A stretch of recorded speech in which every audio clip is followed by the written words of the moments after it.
السلام عليكم ورحمة الله وبركاته. الحمد لله رب العالمين والعاقبة للمتقين ولا عدوان إلا على الظالمين، والصلاة والسلام الأتمان الأكملان على النبي المبعوث رحمة للعالمين وعلى آله وأصحابه ومن اهتدى بهداه واتبع سنته إلى يوم الدين. أما بعد، يلة أهود صفر 13 1438 የተለያዩ ነጥቦችን የምንዳሰስበት ፕሮግራም ሲሆን ዛሬ በአላህ ፈቃድ የምንዳሰሰው በዘመኑ ያሉ ሰዎችን ሁሉንም ወንዱንም ሴቱንም ሕፃኑንም አዋቂውንም የሚመለከትና ብዙ ሰዎች የተፈተኑበት የሆነን ጉዳይ ሲሆን ይኸውም የስልክ ስነ ስርዓት ወይም ደግሞ የስልክ አደብ የሚል ይሆናል። እነሆ ስልክ ሁላችንም እንደምናውቀው ከተወሰኑ ዓመታት ጀምሮ የሁላችንም ቤትና እጅ ላይ ይገኛል። አንድ ብቻ ሳይሆንም አንድ ቤት ላይ በርካታ ቁጥር ያለው ስልክ ይገኛል። እነሆ ስልክ በርካታ ጥቅሞችና አገልግሎቶችን የሚሰጥ አላህ ተባረከ ወተዓላ በአግባቡ ከተጠቀሙት ለሰው ልጆች ከሰጣቸው ኒዕማዎች መሃል አንዱ ሲሆን ያለ አግባብ የተጠቀሙት እንደሆነ ደግሞ አላህን ከሚያስቆጡና አኺራ ላይም ቅጣት ከሚያስከትሉ ነገሮች መሃል አንዱ ይሆናል። በስልክ የምናገኛቸው እጅግ በጣም በርካታ ጥቅሞች አሉ፣ ሁሉም የሚያውቃቸው። ዝምድናን መቀጠል እንችላለን፣ የታመመን ሰው መጠየቅ እንችላለን። በተለይ ደግሞ ሩቅ ያሉና ሄደን ማግኘት የማንችላቸው ወይም ደግሞ ሄደን መጠየቅ የሚከብደን የሆኑ ቅርብም ይሁን የሩቅ ዘመዶችን መጠየቅ የምንችልበት መንገድ ነው። በተለያዩ የደስታም ይሁን የሐዘን አጋጣሚዎች ሰዎችን ምናጽናናበት አሊያ ደግሞ ደስታቸውን ምንካፈልበት መንገድ ነው። እንደዚሁ ደግሞ የተለያዩ የራሳችንም ይሁን የሌሎችን ሰዎች ሐጃ ምናስፈጽምበትም መንገድ ነው።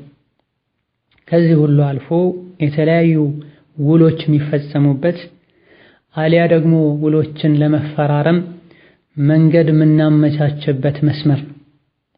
የተለያዩ ችግሮችና የቀልብ መሰበሮች የደረሱባቸው ሰዎችንም ደውለን በአካል ሄደን ከጎናቸው ባንሆን በተለያዩ ወቅቶች እየደወለን አይዞህ ምንልበት ምናጽናናበትና በመንፈስ ከነሱ እንደሆነን ምንገልጽበት መንገድ። በዘመኑ ደግሞ አላህ የወፈቃቸው ሰዎች ብዙ ሳይለፉና ሳይደክሙ ከቤታቸው ቁጭ ብለው ዒልም የሚማሩበት አጋጣሚም ጭምር ሆኗል። ይህና ሌሎችም በርካታ ጥቅሞች ያሉት ከመሆኑም ጋር ነገር ግን ከዚህ የማይተናነስ ፊትና አደጋና ሙሲባንም እያስከተለ ይገኛል። ብዙ ሰዎች የስልክ ሱሰኛ ሆነዋል። ከስልክ ጋር ተያይዘው የሚመጡ የኔትና የመሰል ነገሮች ተጠቂና ሰለባ ሆነዋል። ሞባይሎች ላይ ባሉ ካሜራዎች ምክንያት ብዙ ነውሮች ወጥተዋል። የአላህ ድንበር ተጥሷል። በሞባይል ምክንያት ብዙ ትዳሮች ፈርሰዋል። ብዙዎችም ተናግተዋል። በሞባይል ምክንያት በርካታ አማናና ኃላፊነት የተጣለባቸው ሰዎች አማናቸውን በልተዋል፣ አሊያ ደግሞ በአግባቡ መወጣት ተስኗቸው አልፎ ሁሉ አኺራቸውን የዘነጉ አላህ ዋጅብና ግዴታ ያረገባቸውን ነገሮችን ቸላ ያሉ ሰዎች አሉ። ዚክራቸውም ቁርአናቸውም ዋና ስራቸውም ሞባይል ሆኗል። ቀን ላይም ስልክ፣ ማታም ስልክ፣ ገና ከእንቅልፋቸው እንደነቁም ስልክ፣ ሲተኙም ከስልክ ስራቸው፣ ባህሪያቸው፣ ወስፋቸው ይህ የሆነ ብዙ ሰዎች አሉ። በመሆኑም ትኩረት ሊሰጠው ልንነጋገርበት መፍትሄ ልናበጀለት ይገባልና በዚሁ ረገድ ከሚረዱ ነገሮች መሃል አንዱ የስልክ አጠቃቀም በሸሪዓ ምን መምሰል አለበት። ልንጠብቃቸው የሚገቡ አደቦች አሉ፣ ልንጠነቀቃቸው የሚገቡ ነገሮች አሉ። እነሆ በሸሪዓችን ሁሉም ነገር አደብና ገደብ አለው። አደቡን ከጣሰ ከገደቡ ካለፈ አላህ ዘንድ ያስቀጣል፣ ሰዎች ዘንድም ያስገምታል። ሸሪዓችን ከአላህ ዘንድ የተደነገገ እንደመሆኑ መጠን ምንም እንኳ በየዘመኑ አዳዲስ ነገሮች ቢፈጠሩ ሸሪዓችን መልስ ሰጥቷል። ዘመናዊ የሆኑ ነገሮች በሰሐቦችና በታቢዒዎች ከዛም በፊት በነብዩ ዘመን ከነበሩ ክስተቶች ጋር በማስተሳሰርና በማያያዝ ይህ ከዚህ ጋር ይመሳሰላል፣ ይህ እዚህ ውስጥ ይገባል እያሉ ዑለሞች መልስ ሰጥተዋል። ዑለሞች ቁርአን ሐዲስን አገላብጠው የሰሐቦችን ንግግር አጥንተው መልስ ያገኙለታል። ማ ፈረጥና ፊል ኪታብ ሚን ሸይ ተብሎ ሸሪዓ ውስጥ ምንም አልጎደል። በምንም ነገር ስሜታችንን ተከትለን ልንሄድ አይገባም። ስንበላ እንዴት እንደምንበላ፣ ስንጠጣ እንዴት እንደምንጠጣ፣ ስንተኛ እንዴት እንደምንተኛ፣ ስንለብስ እንዴት እንደምንለብስ፣ አልፎ ሁሉ ሽንት ቤት ስንገባ በምን መልኩ ምን ብለን መግባት እንዳለብንና ምን ብለን እንዴት ብለን መውጣት እንዳለብን ሸሪዓችን አስተምሯል። አንተ ሙስሊም ሆይ አንገትህን ቀና አድርግ፣ በዲንህ ኩራ። የሚያኮራና የሚያስደስት ዲን ነውና ያለህ። ነገር ግን አለማወቃችን፣ ግዴለሽ መሆናችን ሌሎችን እንድንከተል የያዝነውን እምነት ደረጃውን እንድንዘነጋ ያደርገናል። ነጮች ያደረጉት ሁሉ መልካም የሚመስለው፣ ነጮች የተዉት ሁሉ ጉድለት የሚመስለው ብዙ አለ። እነሆ ስልክን የሰሩት ምንም ነጮች ቢሆኑ አብዛኞቻቸው አኺራን የዘነጉ ሰዎች ቢሆኑም እኛ ተቀበለን መልካም ጎኑን አላህን በሚያስደስት ለዲናችንም ለዱንያችንም በሚጠቅም መልኩ ልንጠቀመው ይገባል። መጥፎ ጎኑን ደግሞ ልንጠነቀቀው ይገባል። እነሆ ሸሪዓችን ለሁሉም ነገር አደብ አስተምሯል። የአደብ ጉዳይ ሊያሳስበን ይገባል፣ ሊያስጨንቀን ይገባል። አደብ ከሌለን ስርዓተ አልባ ከሆነን መስገዱም መጾሙም ሰደቃ መስጠቱም መማሩም ብዙም ላይፈይድ ይችላል። ምክንያቱም አደብ በጎደለው አንዳንድ ንግግራችንና ተግባራችን የሰራነውን መልካም ስራ ምንዳ ልናጣ እንችላለን። ለመሆኑም ደጋግ ቀደምቶች ከምንም በፊት አደብን ይማሩ ነበር፣ ስነ ስርዓትን ይማሩ ነበር። ኢማም አሕመድ ረሒመሁላህ ተዓላ ሊያስተምሩ ሲቀመጡ በብዙ ሺዎች የሚቆጠሩ ሰዎች ቁጭ ብለው ደርስ ይማሩ ነበር። ከዛ ውስጥ ግን ቋሚ ተማሪ ሆነው ደፍተር ይዘው ማስታወሻ ይዘው ይማሩ የነበሩት 500 ብቻ ነበር። ከዛ ውጭ ያሉት በሺዎች የሚቆጠሩ ሰዎች ከኢማም አሕመድ አደብን ይማሩ ነበር። እንደዚሁ ደጋግ ቀደምቶች ልጆቻቸውን ወደ ዑለሞቻቸው ሲልኩ ሂድ እገሌ ከሚባለው ዓሊም ተማር፣ ከትምህርቱ ከዕልሙ በፊት ግን ከሱ አደብና ስነ ምግባርን ተማር ይሉ ነበር። ከታቢዒዎች መሃል አንዱ እኛ ከብዙ እውቀት ይልቅ ብዙ አደብና ስርዓት ያስፈልገናል፣ ሌላውም እንደዚሁ ዕልም ያለ አደብ አይጠቅምም ይላል። ወሩዊ አነ ነቢ ሰለላሁ ዐለይሂ ወሰለም ቃለ አደበኒ ረቢ ፈአሕሰነ ተዕዲቢ፣ አላህ አደብ አስተምሮኛል አደቤንም አሳምሮልኛል እንዳሉ ከነቢ ሰለላሁ ዐለይሂ ወሰለም ተዘግቧል፣ ተነግሯል። ነው የአደብ ነገር ትኩረት ልንሰጠው ይገባል። ንግግራችን አደብ ሊኖረው፣ አበላላችን አደብ ሊኖረው፣ ውሏችን በአጠቃላይ አደብ ሊኖረው ይገባል። ከምንም በላይ መጠበቅ ያለበት አደብ ከአላህ ጋር ያለ አደብ ነው። ከረሱል ጋር ሰለላሁ ዐለይሂ ወሰለም ያለ አደብ ነው። ከወላጆች ጋር ያለ አደብ ነው። ከዑለሞች ጋር ሊኖረን የሚገባ አደብ ነው። እንደዚህ ያለ ይወርዳል። ብዙ አደቦች አሉ።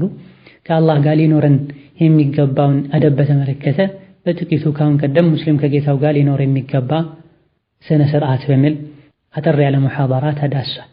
በቀጣይም በአላህ ፈቃድ በዚህ ዙሪያ አለፍ አለፍ ያለን ወሳኝ የሚባሉ አደብ ነክ ነጥቦችን ምንዳስስ ይሆናል። ዛሬ በአላህ ፈቃድ የምንዳስሰው ከሁሉም አደቦች ጋር ግንኙነት ያለውን ጉዳይ ነው። ስልክ ከአላህ ጋር መደብ ሊያስተሰን ይችላል። ከነቢዩም ጋር አደብ ሊያስተሰን ይችላል። ከወላጆቻችን ጋር፣ ከዑለሞች ጋር፣ ከጎረቤቶቻችን ጋር ከቅርቡም ከሩቁም አደብ ሊያስተሰን ይችላል። በመሆኑም የስልክን አደብ በተመለከተ ሁላችንም ግንዛቤ ሊኖረን ይገባልና አላህ ለሁላችንም አደብ ይስጠን፣ አደባችንንም ያማረና ለአላህ ተብሎ የተያዘ አደብ ያድርግልን። አንዳንድ ሰዎች የራሳቸውን ጥቅም ለማግኘት ሲሉ አደብ ይይዛሉ። የፈለጉትን ነገር ካገኙ በኋላ አሊያ ደግሞ እንደሚያገኙ ሲያረጋግጡ አደባቸው ይበላሻል፣ ጸባያቸው ይቀየራል። የሙእሚን አደብ ቋሚ ሊሆን ይገባል። አደቡን የሚያስተካክለው አደብ መያዝ ስርዓተኛ መሆን የሙስሊም ባህሪ መሆኑን ስላወቀ ሊሆን ይገባል። ለአላህ ብሎ አጅር ፈልጎ ሊሆን ይገባል። እሱ እንደፈለገው የሚቀያየረው አደብ ሊሆን አይገባም። የስልኩን አደብ መጠበቁም በሁለቱም በኩል ሊሆን ይገባል። በሚደውለውም በሚደወልለትም ግለሰብ በኩል የበለጠ አደብ የሚያስፈልገው የሚደውለው ሰው ጋር ከመሆኑ ጋር ማለት ነው። ምክንያቱም የፈለገው እሱ ነው፣ ባለ ጉዳዩ እሱ ነው። እሱን ከአደብ ቢጥስ የተደወለለት አካል በአደብ ሊመልስ፣ አደብ ሊያስተምር፣ ሊታገስ ይገባል። የስልክ አደቦችን ማወቅና መጠበቃችን ኡመተል ኢስላም ማህበረሰቡ፣ ቤተሰብ በመሃሉ ፍቅር እንዲኖር፣ መዋደድ እንዲኖር፣ መቻቻል እንዲኖር፣ አማና እንዲጠበቅ፣ የጋራ ጠቃሚ የሚባሉ ነገሮች እንዲጠበቁ፣ ጎጂ የሚባሉ ነገሮች እንዲጠፉ ያደርጋል። እስልምና አንድን ነገር ሲያስተምርና ወደ አንድ ነገር ሲጣራ ዘርፈ ብዙ የሆኑ ጥቅሞች ውስጡ ላይ ስላሉት የስልክን አደብ በመጠበቃችን አሁን በጥቂቱ የጠቀስኳቸው ነገሮች ይገኛሉ። የስልክን አደብ ባለመጠበቃችን ደግሞ የሚመጡ ብዙ መዘዞች አሉ። ዋና ዋና ከምንላቸው የስልክ አደቦች መሃል የመጀመሪያውና አንደኛው ምንደውልበትን ሰዓት ማወቅና የስልክ ሰዓት መምረጥ። ወደ አንድ ግለሰብ ለመደወል ስናስብና ስንፈልግ ሓጃ ሲኖረን እኛ ግለሰቡ ጋር ምንፈልገው ግለሰብ ጋር ለመደወል ጉዳይ ኖሮን ሓጃ ኖሮን ለመደወል እንደተነሳሳ ነው ሁሉ ምንደውልበት ግለሰብም ሓጃ ሊኖረው፣ ስራ ላይ ሊሆን፣ እረፍት ላይ ሊሆን፣ ምግብ ላይ ሊሆን፣ ከቤተሰብ ጋር ሊሆን፣ መንገድ ላይ ሊሆን እንደሚችል መገመት ይኖርብናል። በአካሉን ካሄዶ ለመዘየር ሸሪዓችን ጊዜና አደብ አስቀምጣል። ከቤቱ ተነስቶ ረጅም መንገድ ተጉዞ የሚፈልገው ግለሰብ ቤትን ሲያንኳኳ አሁን ሰው መቀበልና ማስተናገድ አልችልም ተመለስ ቢባል መመለስ እንዳለበት ሸሪዓችን አስተምሯል። ይሄም ቁርአን ላይ ሰፍሯል። ሱረቱ ኑር 28ኛው አንቀጽ ላይ ወኢን ቂለ ለኩም እርጅዑ ፈርጅዑ ሁወ አዝካ ለኩም፣ አንድ ቤት መግባት ስትፈልጉ አስፈቅዱ፣ ተመለሱ የተባላችሁም እንደሆነ ተመለሱ ይላል አላህ ተባረከ ወተዓላ ሱረቱ ኑር ላይ። በዘመኑ ያሉ አብዛኛው አደብ የጎደላቸው ሰዎች አይደለም ቤት መተው ተመለሱ ተብለው በስልክ ደውለው አሁን አይመቸኝም አትምጣ ቢባሉ፣ አሊያ ደግሞ ደውለው ሳይመለስላቸው ቢቀር ልባቸው ይታመማል፣ ጸባያቸው ይቀየራል። በቀጣይ የደወሉለትን ደውለውለት ያላነሳውን ሰው አሊያ ደግሞ አንስቶ አሁን አይመቸኝም ያለውን ሰው ሲያገኙት ፊታቸው ሁሉ ይለዋወጣል፣ ድምጻቸው ሁሉ ይቀየራል። በአካል መጥቶ የታክሲ ከፍሎ ረጅም ጉዞ ተጉዞ እንኳ በር ጋር ደርሶ አሁን ሰው ማስተናገድ አልችልም ተመለስ ቢባል መመለስ እንዳለበት አላህ ቁርአን ላይ ያስቀምጣል። ሁወ አዝካ ለኩም ብሏል። ይህ ለእናንተ የተሻለ ነው ብሏል። በግድ ገፍታችሁ ከመግባት መመለስ አልችልም ሌላ ጊዜ አይመቸኝም ብለህ አስገድደህ ከመግባት አሁን አይመቸኝም ተመለስ ሌላ ጊዜና ከተባልክ እሺ ብለህ መመለሱ የተሻለ ነው። ኢማን የገባቸው ሰሐቦች እንደው የማንም ቤት አንኳኩቼ ተመለስ በተባልኩኝ ይሉ ነበር። ዛሬ መለሰኝ አትምጣ አለኝ ሰው አይፈልግም ተብሎ የሰው ስም ይጠፋል፣ ስጋው ይበላል። ይሄን በአካል ሰዎችን ለመጠየቅ ጊዜ ካስፈለገው በስልክ ለመደወል የበለጠ ጊዜ ያስፈልጋል። ምክንያቱም ቤቱን ቁጭ ብሎ ነው የሚደውለው። በመሆኑም በምንደውልበት ጊዜ የምንፈልገው ሰው ስልክ ማንሳት የሚችልበት ወቅት ነው ወይ? አይተኛም ወይ? ከስራ ደክሞ የሚገባበት ወቅት አይሆንም ወይ? ከቤተሰብ ጋር ሊሆን አይችልም ወይ?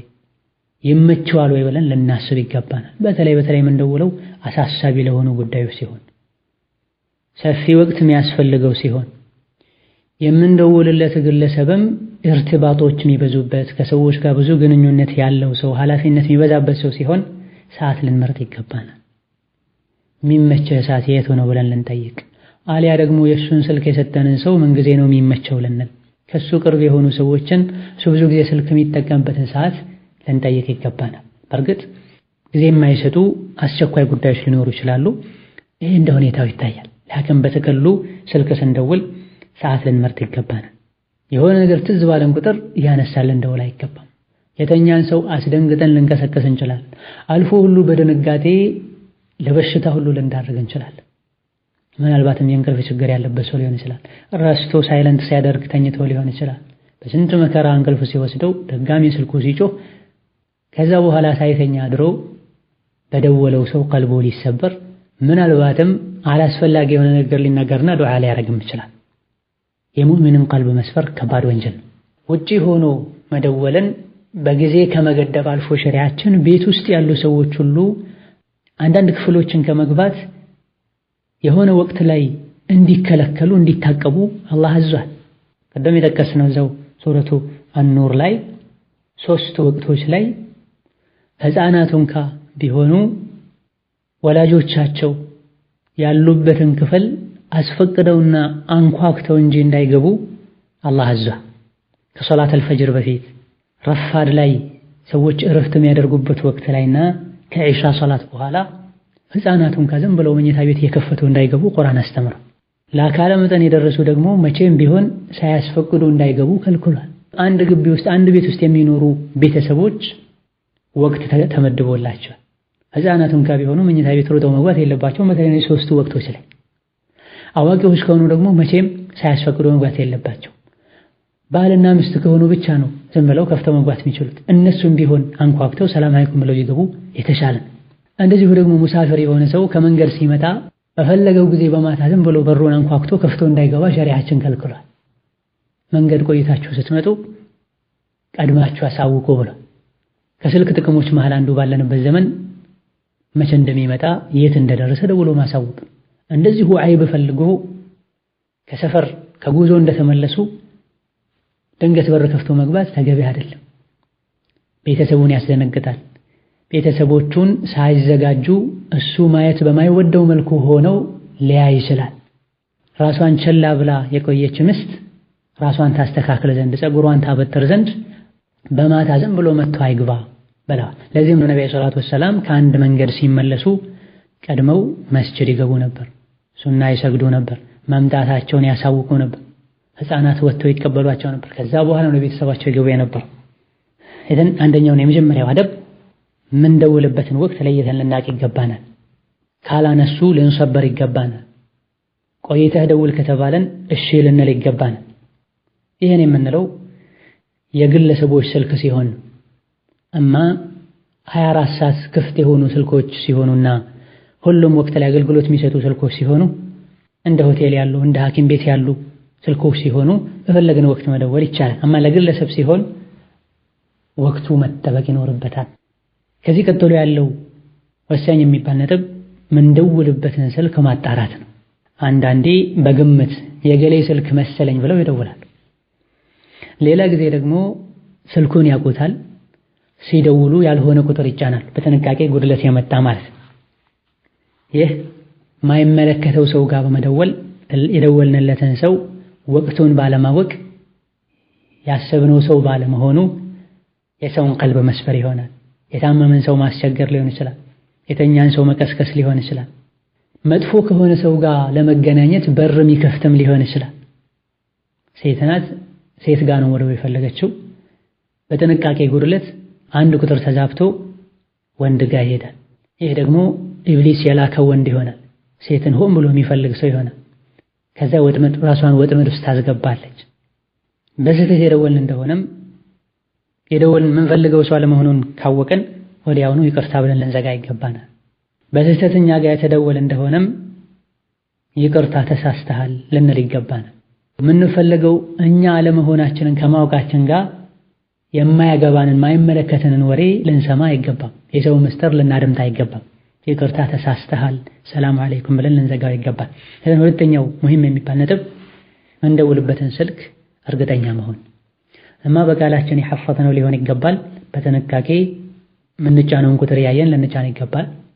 አሊያ ደግሞ ፊት ለፊታችን የተጻፈ ሆኖ ቁጥሩን አንድ ባንድ ያየን ልንደውል ይገባል።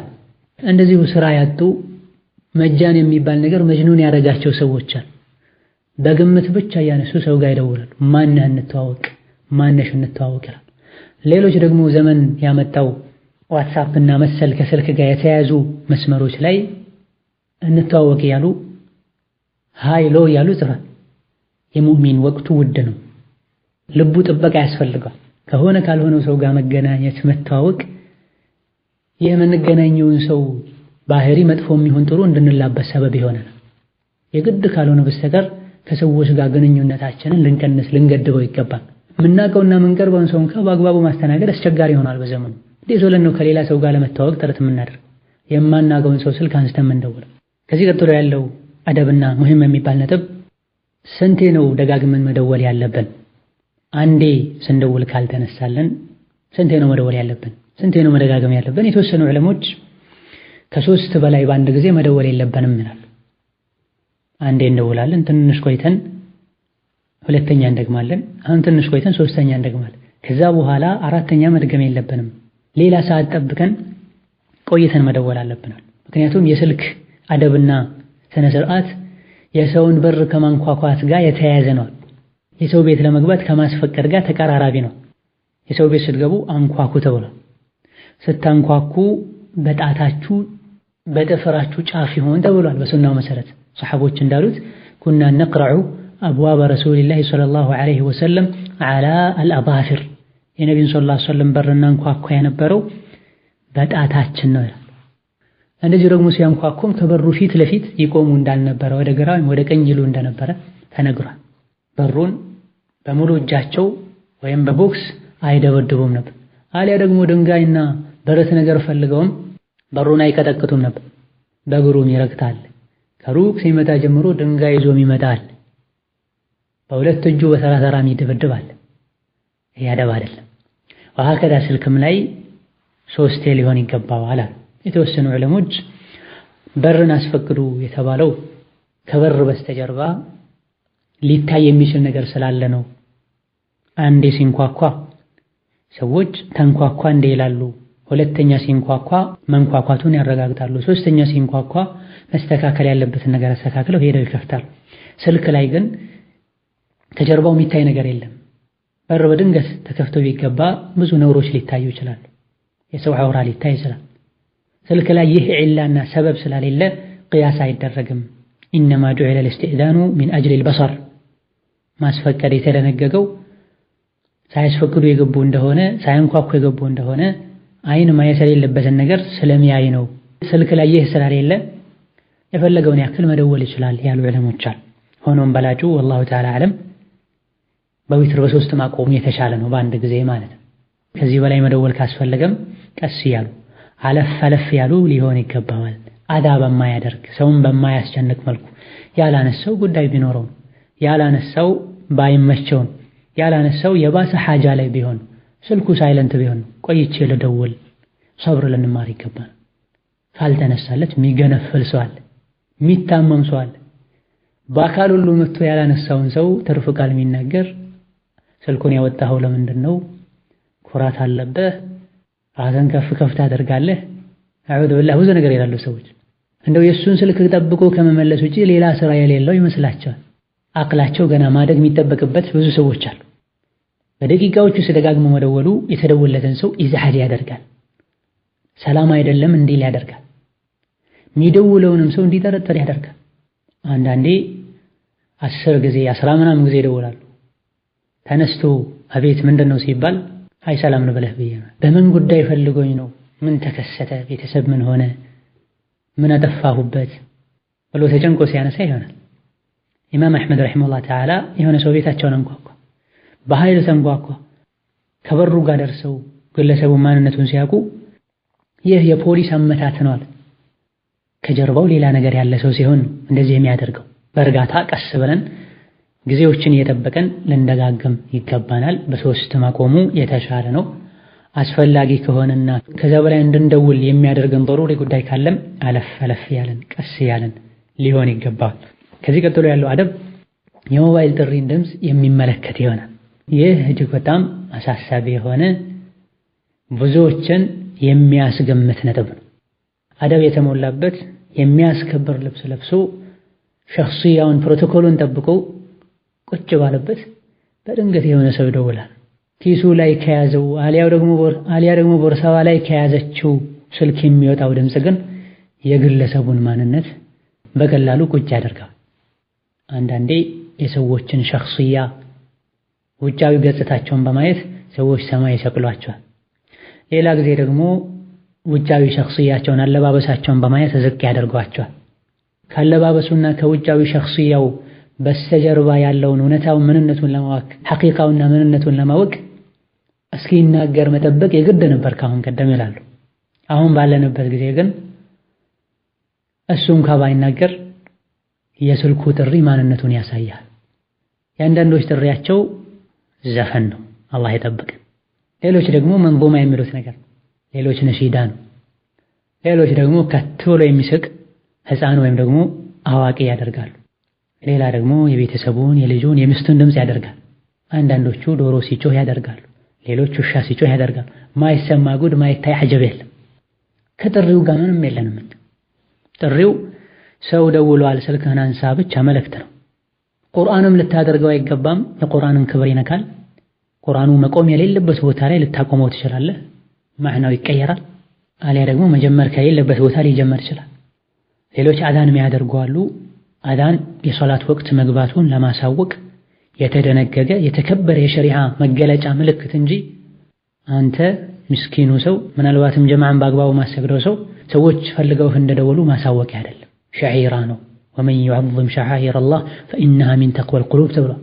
አላህን እንድናስታውስ የሚያደርገን ነገር የሸሪዓ መገለጫ የሆኑ ነገሮችን ያከበረ ልቡ ውስጥ የአላህ ፍራቻ እንዳለ መገለጫ ነው ተብሏል። እነዚህ የሸሪዓ መገለጫ የሆኑ አላህን እንድናስታውስ የሚያደርጉን ነገሮችን ያዋረደ ዝቅ ያደረገ ያረከሰ ልቡ ላይ አላህ ፍራቻ እንደሌለ ያሳያል። አንዳንዱ ኢማን ሊመስለው ይችላል። ጥሪን ቁርአን ማድረግ፣ ጥሪን አዳን ማድረግ አይደለም፣ የጅህልና ውጤት። አንዳንዴ ስልካቸውን ይዘው ሽንት ቤት ይገባሉ። ሽንት ቤት ቁጭ ባሉበት ቁርአን ይቀራል፣ ስልኩ ይደወላል፣ አዳን ይላል። እነዚሁ ከዚህ የማይተናነሰው የተለያዩ የሶላት ወቅት የሚያስታውሱ ሶፍትዌሮችን የአዳን ሶፍትዌር ስልካቸው ላይ ጀናሉ። የሶላት ወቅት ሲቀሩ ሽንት ቤት ከገቡ ድንገት ሽንት ቤት ሆነው አዳን ይወጣል። ወይም አለመጫን ነው። የጫኑ እንደሆነም ሽንት ቤት ሲገቡ ቀደም ብሎ ሳይለንት ማድረግ። ይሄም ምለው የአዳን ወቅትን የሚያስታውስ ሶፍትዌር ስለመጫኑ ነው። አማ ጥሪን አዳን ማድረግ፣ ጥሪን ቁርአን ማድረግ የተከለከለ ነገር ነው። በጭራሽ ሙስሊም ሊዳፈር አይገባም። ሌላው ደግሞ ዘፈን ነው። የተከበረው የአላህ ቤት ውስጥ ሰዎች ገብተው ይዘፍናሉ፣ አሊያ ደግሞ ዘፈን ከፍተው ያደምጣሉ ቢባል አይመስለንም ነበር። ዛሬ መስጂድ ውስጥ ዘፈን እየተሰማ ነው። የተለያየ አይነት ዘፈኖች። ኢትዮጵያዊው የኢትዮጵያ ዘፈን ያሰማናል። በል በብሔር ደረጃ ሁሉ በአንድ በኩል ኦሮምኛ ይዘፈናል፣ በሌላ በኩል ትግርኛ፣ በሌላ በኩል ጉራጉኛ ይዘፈናል። የአላህ ቤት ላይ በስንት መከራ ልባቸውን ሰብስበው ሰዎች አላሁ አክበር ብለው ዱንያን ወደ ኋላ ጥለው ከነፍሳቸው ጂሃድ ፈጥረው ኹሹዕ ለማምጣት እየጣሩ ከአንደኛው ሶፍ ከሁለተኛው ሶፍ ከአራተኛው ሶፍ የዘፈን ማት ይሰማል። አላህን እንፍራ። ለዱንያ አጠቀምበታለሁ ብለን በገዛነው ስልክ የአላህን ቁጣ እናምጣ። በአንተ ጥሪ ምክንያት ኹሹዓቸው በተበተነ ሰዎች ልክ አላህ ዘንድ ትጠየቃለህ። ምስኪን ሶላት ውስጥ ዘፈን ማሰማቱ ለሱ ቀላል ነው። ላኪን ሶላት ውስጥ ሆኖ እጅን አንቀሳቅሶ ዘፈኑን መዝጋቱ ወንጀል ነው። ማሻአላህ የጃሂልን ስራ ተመልከቱ። ለረጅም ሰዓት ስልኩ እየቀወደ መስጂዱን እያናወጠ ስልኩን አይዘጋውም። ለምን አዘጋም ሲባል ከሰላት በኋላ እየሰገድኩ እንዴት እንቀሳቀሳለሁ ይላል። ልቡ 100 ጊዜ ተንቀሳቅሷል። የአካሉ መንቀሳቀስ ግን ያስጨንቀዋል። አንድ ሰጋጅ ሶላት የሰገደ አይኑን ከቂብላ ከሱጁዱ ቦታ ወደ ሌላ ዞር ያደረገ እንደሆነ አላህ ተባረከ ወተዓላ አኢላ ኸይሪን ሚኒ ከኔ የተሻለ ማን ኖሮ ነው ወደሱ ዞር የምትለው ይላል። ይሄን ሲያብራሩ ዑለሞች ከአይን መዞር የበለጠ የከፋው የልብ መዞር ነው ይላል። ሶላት የሰገድክ አይነ ስጁድ ቦታ ሊሆን ይገባል፣ ልብህ አላህ ዘንድ ሊሆን ይገባል።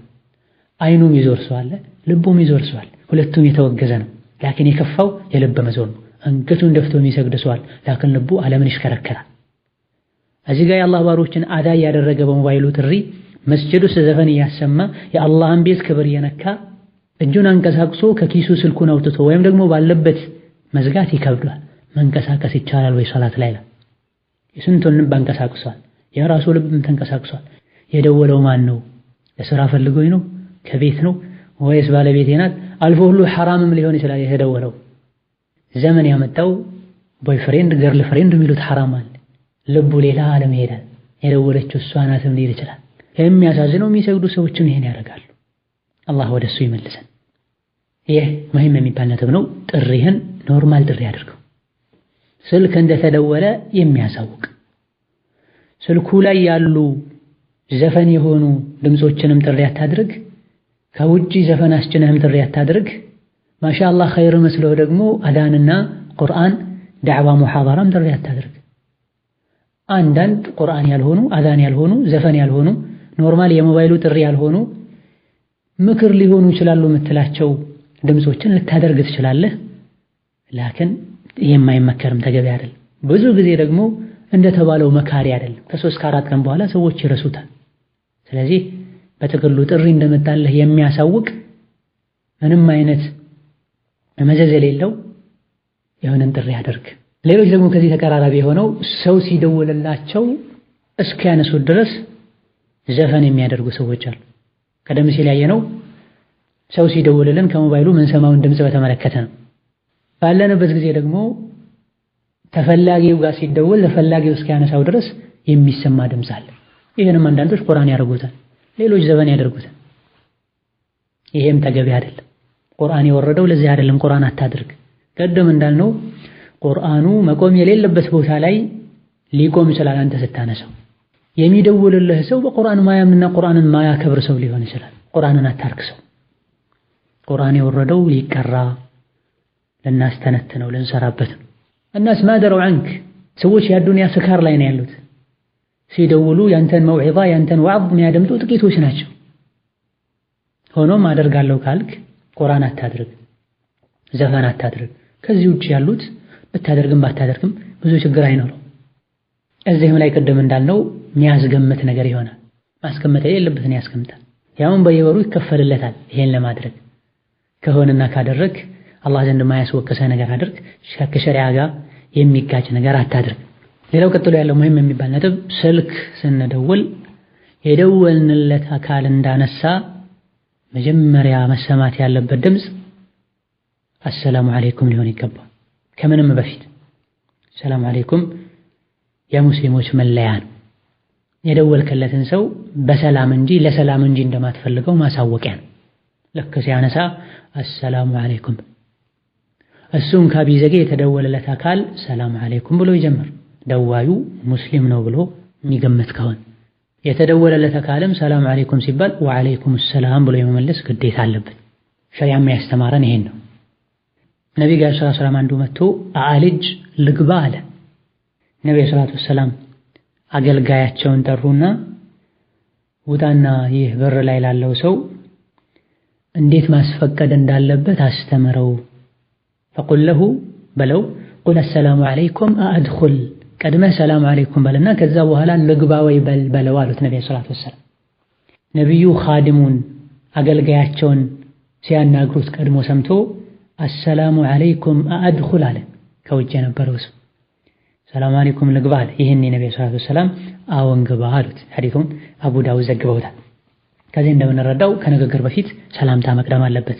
ሰላምታውም የኢስላም ሰላምታ መሆን አለበት። ሁሉም ሰው የራሱ ሰላምታ አለው እንደ ዲኑ እንደ ባህሉ። የሙስሊሞች ሰላምታ አሰላሙ አለይኩም። ደዋዩ ቀድሞ ሰላም አለይኩም ሊል ይገባዋል። የተሻለው አሰላሙ አለይኩም ወራህመቱላሂ ወበረካቱሁ ነው። ከዚህ ተጨማሪ የሚባል ነገር የለም። የተደወለለት አካልም ልክ እንዳነሳ ሰላም አለይኩም ሲሰማ ወአለይኩም ሰላም ወራህመቱላሂ ወበረካቱሁ ማለት አለበት። ከዚህ የሚጨመር ነገር የለም። ወመግፊረቱሁ ወሪድዋኑሁ ወዓፊየቱሁ የሚሉት ነገር አለ አይባልም፣ ተገቢ አይደለም። አብዱላህ ብን ዑመር አንዱ አሰላሙ አለይኩም ወራህመቱላሂ ወበረካቱሁ ወመግፊረቱሁ ወዓፊየቱሁ ብሏቸው ወዐለይከ ሚአ ወኢን ዐድተሃ ተስመዑ ሚኒ ማ የሱኡከ ከማ ቃል አንተም ላይ 100 ያልከው አይነት ነገር ይሁን ድጋሜ ግን ይሄን ትልና የማያስደስትህ ነገር ከኔ ገጥመሃል ብለውታል። አይጨመርም። ከረሱል ሰለላሁ ዐለይሂ ወሰለም አልተገኘም። የሚያበቃው ወበረካቱ የሚለው ላይ ነው። ከሰላም አለይኩም ውጪ እንደምን አደርክ፣ ሰባህ አልኸይር፣ ሰባህ ኑር፣ ጤና ይስጥልኝ እንዳነሱ ቀድሞ አሉ የሙስሊሞች አደብ አይደለም። ሰባህ አልኸይር፣ ሰባህ ኑርን በተመለከተ አንዳንድ ዑለሞች እንደሚጠቅሱት የሌላ እምነት ተከታዮች ሰላምታ ነው። ውስጡ ላይም ሌላ መልእክት አለው። ኑርና ظላም ጨለማና ብርሃን ራሳቸውን የቻሉ ኃይሎች ናቸው፣ አምላክ ናቸው ብለው የሚያምኑ ሰዎች አሉ። ጨለማ መጥፎ ነገርን የሚያመጣ ኃይል ነው፣ የመጥፎ ነገሮች ጌታ ነው። ብርሃን ደግሞ የጥሩ ነገሮች ጌታ ነው። ይሄን ልንጠነቀቀው ይገባል። ሐታ ከሰላም አለይኩም በኋላ አንዳንድ ዑለሞች እንደሚሉት ከሆነም ካስፈለገም መሳከላህ ቢልኸይር መሳከላህ ቢኑር ልንል ይገባናል። አሎ ማለትን በተመለከተ አስሉ አመጣጡ ከሌሎች ነው የመጣው፣ የፈረንሳዮች ቃል ነው፣ ሙስሊሞች ሊጠነቀቁት ይገባል ያሉ ዕለሞች አሉ። በመሰረቱ ከነሱ የተጀመረ ቢሆንም ስልክ ሲደወል ሁሉም የሚጠቀመው የጋራ ቋንቋ የጋራ ቃል ሆኗልና ብንጠቀመው ችግር የለም ያሉ ዕለሞች አሉ። ሆኖም ብንል ይሄንን ካብንል ከሰላም አለይኩም መቅደም የለብንም። ቀድመን ሰላም አለይኩም ልንል ይገባናል። ሙስሊም ካልሆነ ሰው ጋር ብዛት የሚደዋወል ሰው ከሆነ አንስቶ አቤት ይበል፣ ማል ንበል ይበል። ስልኩን የሚያውቀው ከሆነ የሚደውለው ሙስሊም ከሆነ ሰላም አለይኩም ይበል። ደዋዩን ቀድሞ ሰላም አለይኩም ባይል ማለት ነው። እዚህ ጋር ልንጠነቀቀው የሚገባ ስህተት አለ። ይሄ ምንድነው? የደወለው አካል ደውሎ ስልኩ ከተነሳም በኋላ ዘምረ ማነህ እስኪባል ድረስ ይጠብቃል። ይህ የአደብ ማነስ ነው፣ የአቅል ማጣትም ጭምር ነው፣ የደወሉለትን ሰው መናቅም ጭምር። እሱን ስሜታዊ እንዲሆንና እንዲቆጣም ማድረግ፣ የሰዎችን አይብ መከታተልም፣ ሳያስፈቅዱ መግባትም። ፈላጊው የደወለው ግለሰብ ነውና ፈላጊው ቀድሞ ማንነቱን መግለጽ አለበት። ፈላጊው ነውና የመጣው ከውጭ የገባ ያለው ነው። በቤት በማንኳኳት ቅያስ ስናደርገው ከውጭ የሚገባው ነው ሰላም አለይኩም ማለት ያለበት። በጣም ደግሞ አደብ ያነሳቸው ሐያ የጎደላቸው ገጠወጥ የሆኑ የግለሰቡን አይብ የሚከታተሉ አሉ። ግለሰቡ አለ የለም ብለው ለማጣራት ሲፈልጉ፣ የት እንዳለ ምን አይነት ቦታ ላይ እንዳለ ማወቅ ሲፈልጉ ሲከታተሉ ደውለው ዘም ይላሉ። ምናልባትም በሌላ ስልክ ደውለው አላነሳ ብሏቸው ሊሆን ይችላል። ظروፍ ኖሮት ሐጃ ኖሮት በሌላ ስልክ ዞረው ይመጣሉ። በር አልከፍት ሲሏቸው በመስኮት በጣሪያ ሊገቡ ይሞክራሉ። በሌላ ስልክ ደውለው ምናልባት ካነሳ የኔን ለምን አላነሳም፣ ይሄን ለምን አነሳ፣ የት ነው ያለው? ይሄ አደብ ማነስ ነው። በአንተ ስልክ በሚያውቀው ስልክ ምናልባት ያላነሳው ካንተ ጋር ሲያወራ ረጅም ጉዳይ እንዳለ ሊያውቅ ይችላል። መሆኑን ሰዓት አይበቃኝም ብሎ ትቶት ሊሆን ይችላል። አደብ የሌለህና ስርዓት አልባ ከመሆን አንፃር ያንተን ስልክ አለማንሳት ፈልጎ ሊሆን ይችላል። ሌላ ሰው ደወለለት፣ የሚጠብቀው ሰው ሊኖር ይችላል። አነሳ፣ ምንም አይደለም። ጥፋቱ ያንተ ነው፣ የሱ አይደለም። ሲፈልግ የማንሳት ሳይፈልግ የመተው መብት አለው። የሚደወልለትን ሁሉ ስልክ የማንሳት ግዴታ የለበትም። አላሁማ ኢላ ወላጆቹ ከደወሉ ቤተሰቦቹ ከደወሉ ማንሳት ሊወጁበት ይችላል። ባለንበት ጊዜ ያለው በተለይ እኛ ሙስሊሞች ጋር ተማሪ የሚባሉ ሰዎች ጋር ያለው ትልቁ ችግር የፈትዋ ጉዳይ ነው። ለፈትዋ ደውዬ አልተነሳለኝም፣ እናንተው ታስተምራላችሁ፣ እናንተው ባስተማራችሁት አሰሩበትም፣ ሰው ሲደውላችሁ አታነሱም፣ የኡማውን ጉዳይ ቸላላችሁት ኢላ አኺር። ይሄ ወደፊት ራሱን የቻለ ነጥብ አለው። እዚሁ ወደፊት ራሱን የቻለ ነጥብ ሆኖ ይመጣል። ሆኖም ለፈትዋውን ከማንሳት የሚወጅብበት በሀገር ብቸኛ ሙፍቲ ሲሆን፣ አንድ ሀገር ላይ ያለው እሱ ብቻ ሙፍቲ ከሆነ የሚደውሉ ሰዎችን ሁሉ ያነሳ ማስተናገድ ይወጅብበታል። ዓለም እንኳ ቢሆን ለፈትዋ እንኳ ቢሆን የሚደውለውን ሁሉ የማንሳት ግዴታ የለበትም። አይችልምም። የሰው ልጅ የተለያዩ ظروፎች አሉበት። የሚደውሉ ሰዎችን ቁጭ ብሎ ጠብቆ ስልክ ብቻ እየመለሰ አይኖር። አሁንም ትልቁ እዚህ ጋር ልንጠነቀቀው የሚገባ አደብ የደወልንለት ሰው ስልኩን ካነሳ በኋላ ዝም ማለት የለብንም። አደብ ነው። ሰላም አለይኩም ልንል ይገባል። የምንፈልገው ሰው ከሆነ እናናግረዋለን፣ ካልሆነ አለው እንላለን። የለም ከተባለን ሲመጣ ይደውልልኝ ብለን እንዘጋለን፣ ወይም ሌላ ጊዜ እንደውላለን ብለን እንዘጋለን። ሌላው እዚህ ውስጥ የሚካተተው ሙሂም የሚባለው ነጥብ ስልክ አንስተን ማን ነህ ስንባል በግልጽ ስማችንን መንገር አለ። እገሌ ነኝ፣ ከዚህ ሀገር ነው የምደውለው፣ ለዚህ ጉዳይ ነው የምደውለው መባል አለበት። ወዲያውኑ ማንነቱን ግልጽ አድርጎ መናገር አለበት። ከሰሃቦች መሃል አንዱ ነቢ ጋር መጥቶ በር አንኳኳ። ነቢዩ ማን አሉት? እኔ አላቸው። ከዛ ነቢ ሰለላሁ ዐለይሂ ወሰለም እኔ አሉ። እኔ ማለቱን ጠልተውት ማለት ነው።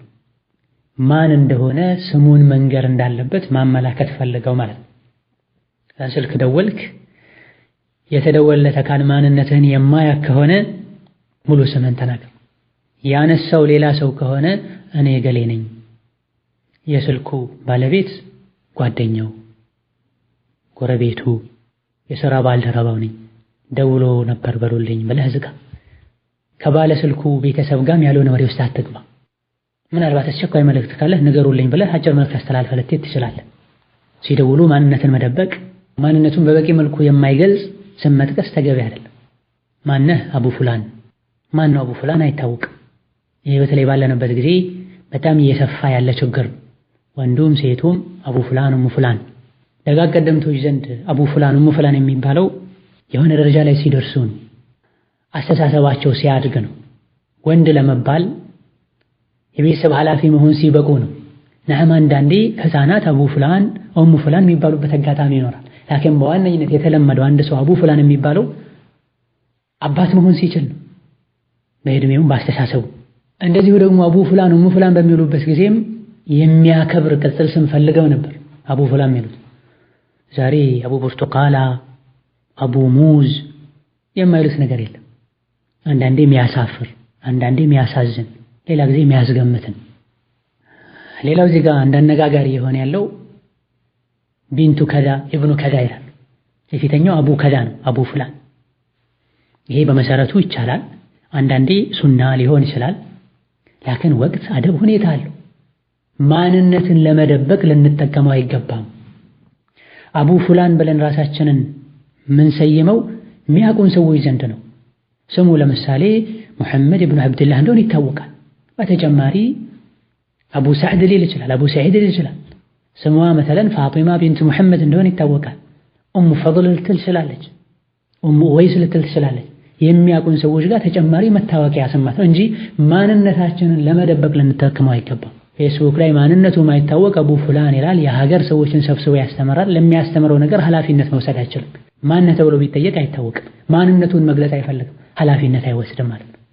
ሐታ አንዳንዴ ስህተት ተሳስተው ሁሉ ሊመከሩ ሲጻፍላቸው ማነህ ሲባል አቡ ፍላን ስምህን ንገረኝ፣ ምን ፈለክ? ማንነትን ማወቅ ፈለግኩኝ። ማነህ አንተ? እንዲህ አይነት ንግግር የምትናገር ከየት ነው የመጣው? የት ነው የተማርከው? ኃላፊነት አይወስድም። ሴቷም እንደዚሁ። ሌላኛው ኢብኑ ፍላን ቢንቱ ፍላን። ሰዎች በመሰረቱ መጠራት ያለባቸው በአባታቸው ስም ነው። ወድዑሁም ሊአባኢሂም ተብሏል። ያለ አባቱ በሌላ ስም የተጠራ ከፍሯል ተብሏል። የኩፍሩን ተፍሲር በተለያየ መልኩ ቢፈስሩትም በመሆኑም እያንዳንዱ ሰው ሴትም ይሁን ወንድ በአባቱ ስም መጠራት አለ። በሌላ ሰው ስም ወይም በሌላ ወስፍ መጠራት የለበትም።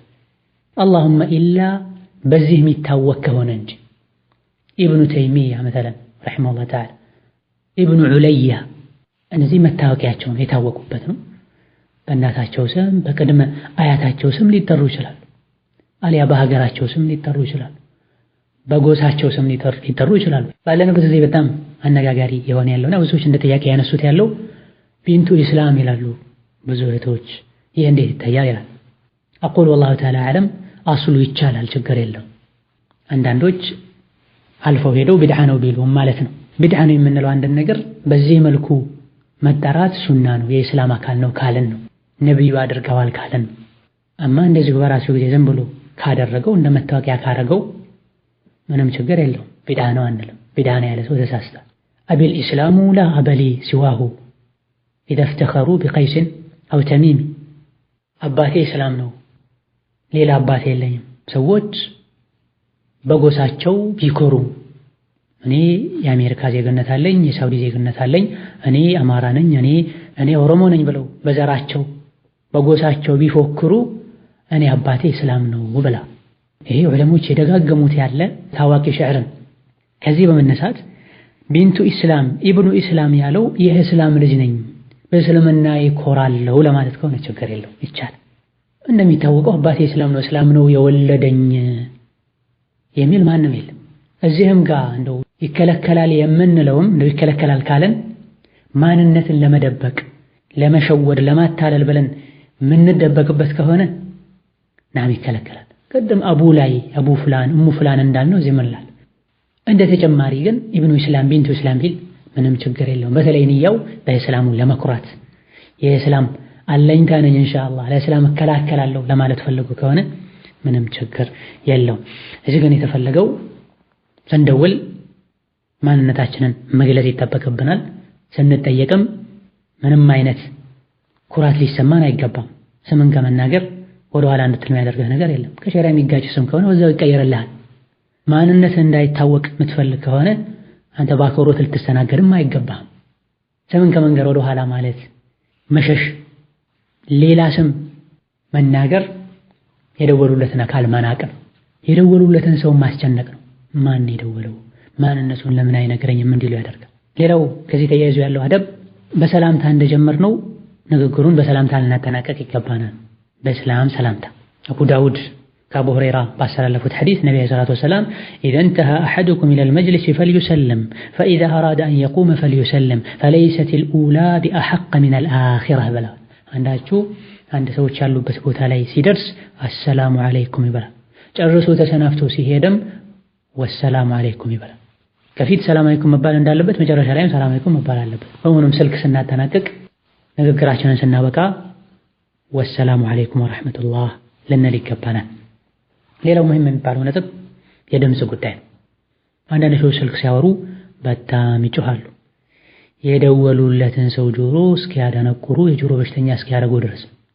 ሌሎች ደግሞ ድምፃቸውን በጣም ዝቅ ያደርጋሉ የተደወለው ሰው እስኪጨናነቅ ድረስ፣ በተደጋጋሚ ድምፅ ጨመር እስኪል ድረስ። ወብተጊ በይነ ዛሊካ ሰቢላ ነው መመሪያው። በሁለቱ መሃል መካከለኛ የሆነ አካሄድን ልንሄድ ይገባናል። በመሰረቱ ድምፅ ዝቅ ማድረግ፣ ድምፅን መካከለኛ ማድረግ አደብ ነው። ወኽፊድ ሚን ሰውቲክ ኢነ አንከረ አልአስዋት ለሰውቱል ሐሚር ተብሏል። ድምፅህን ዝቅ አድርግ፣ ከድምፆች ሁሉ መጥፎ ድምፅ ማለት የአህያ ድምፅ ነው ተብሏል ስለሚጮህ። ይሄን አደብ ልንጠበቅ ይገባናል። በጣም ጮኸን አውርተን የደወልንለትን ሰው ኢዝዓጅ ልናደርግ ልንረብሽ አይገባም። አንዳንዴ ስልኩን ሁሉ ለተወሰኑ ሳንቲሜትሮች ወይም ሚሊሜትሮች ያርቃል ከሚደውለው ሰው ከሚመጣው ጩኸትና ኢዝዓጅ የመጣ ማለት። ሌላ ጊዜ ደግሞ በጣም ድምፁ ዝቅተኛ ከመሆኑ የመጣ ጆሮ ላይ ለጥፏል በላ ቢሆን ሁለቱም የተወገዘ ነው። የደወልንለት ሰው ድምፅ ጨመር ካለን እንጨምራለን። ዝቅ አድርግ ማለት ግን ሊከብድ ይችላል። የተደወለለት ሰው አደብ ያለው ሰው በአደብ ሰዎች የሚያስተናግድ ሰው ከሆነ ጮህ ከበኝ ድምፅህን ቀንስ ማለት ይከብዳል። ሆኖም ሲበዛበት ተገዶ ድምፅህን ቀንስ ሊል ይችላል፣ ትንሽ ቀንስ ሊል ይችላል። ይሄን ለማድረግ ከተገደደን በአደብ ሊሆን ይገባል። ይቅርታ ድምፅህን ትንሽ ቀንሰው በደንብ ሰማህ ዘንድ ሊባል ይገባል። ድምፁ ዝቅተኛ የሆነ ሰው ከሆነ የደወለው ይቅርታ ድምፅ ጨምር ልንል ይገባል። የሚደውለው ሰው ግን ሚዛኑን የጠበቀ ድምፅ ሊያሰማ ይገባዋል። በዚህ መልኩ የስልክ የድምፅ አደብን አለመጠበቃችን የፈለግነውን ነገር እንዳናገኝ፣ የደወልንለትን ሰው ቀልብ እንድንሰበር፣ አዛ እንድናደርግ ያደርገናል። ድምፅን ጮክ በማድረግና በአፍንጫ በማውራት ራሳቸውን ከፍ የሚያደርጉ ይመስላቸዋል። አንዳንድ ሰዎች ሲያወሩ ድምፃቸውን የሚቀይሩ ራሳቸውን ከፍ የሚያደርጉ ሰዎች አሉ። ይህ የኩራት በሽታ ነው።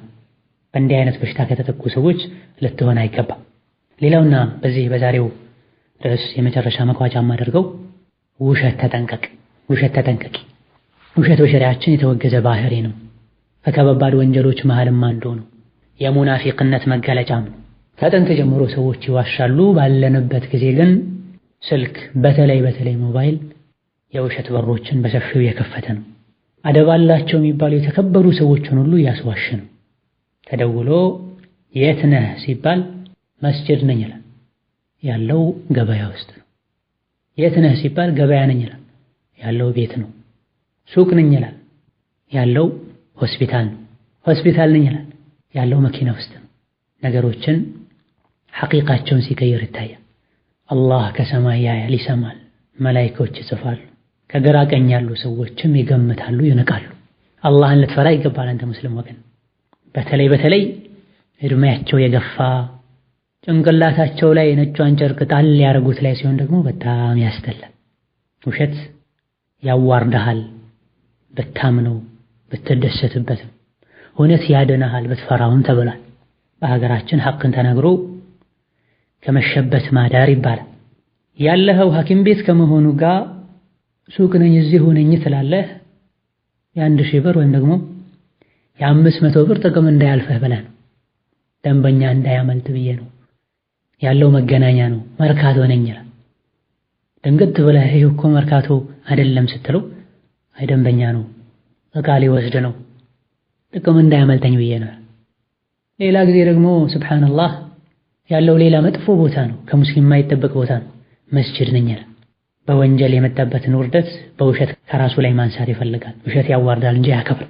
አላህ ከመቆጣቱ መላኢኮች አንተ ላይ ወንጀል ከመጻፋቸው በተጨማሪ ካጠገብህ ያሉ ሰዎች ለአንተ ያላቸው አመለካከት ይወርዳል፣ ይንቁሃል። ዲንህንም ታሰድባለህ። ሙስሊም ከሆንክ የሙስሊሞችን መለያ ካደረክ ሂጃብ አድርገሽ ኮፍያ አድርገህ ጀለብያ አድርገህ ከሆነ የምትዋሸው እስልምናን ያሰድብ። ድሮ ሙስሊም አይዋሽም ይባል ነበር፣ ሙስሊም አማና አይበላም ይባል ነበር። ዛሬ ይሄ የደከመ የተሸረሸረ መጥቷል። አንዱ ሰበቡ ስልክ ነው።